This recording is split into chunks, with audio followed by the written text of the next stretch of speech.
جو اعتراضات کوئی کرے سرکار کی ذات پر، ویسے تو وہ بدبخت ہے جو مصطفیٰ علیہ السلام کی ذات پہ اعتراض کرے، کیونکہ اللہ نے جس کو برہان بنایا ہو، اللہ نے جس کو یہ مقام دیا ہو، وہ بدبخت ہی ہوگا جو ایسے معاملات پہ معاذ اللہ سرکار پر انگلی اٹھائے۔ کچھ لوگ ہمارے اندر موجود ہیں، ان کی پتہ نہیں کیا ہے، یار میلاد کیوں مناتے ہو؟ ہم اپنے بچے کی آمد کی خوشی میں ہیپی برتھ ڈے ہمارے لیے کرنا جائز ہے، ہمارے لیے ہیپی برتھ ڈے کرنا جائز ہے، لیکن ادھر سرکار دو عالم صلی اللہ علیہ وسلم کی محفل سجا کر سرکار کی سیرت کو، سرکار کی صورت کو لوگوں کو سنانا، ادھر آ کر ہم کو شرک کرتے ہیں۔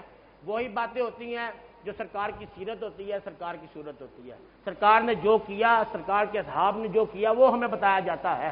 سرکار کی محفلیں کرنا یہ اصحاب کے طریقہ بھی ہے اور اہل بیت کا طریقہ بھی ہے۔ میرے دوستو، اللہ رب العزت نے قرآن میں اتنی شان محبوب کی ارشاد فرمائی ہے۔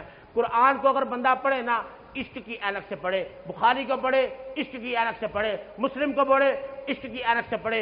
بعض لوگ تنقید کے لیے جاتے ہیں، یار رب نے قرآن میں مصطفیٰ کے لیے فرمایا تھا قل انما انا بشر مثلکم، کیا محبوب تم فرماؤ کہ میں تمہاری طرح ہی بشر ہوں؟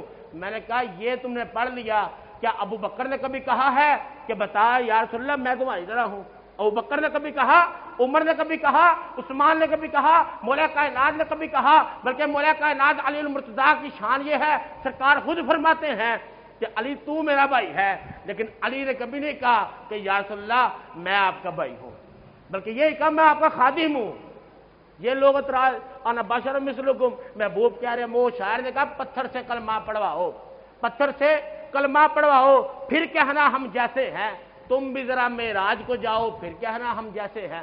ارے اوپر جانا نیچے جانا یہ تو بشر کی عادت ہے، عرش سے پار جا کے دکھاؤ، پھر کہنا ہم جیسے ہیں۔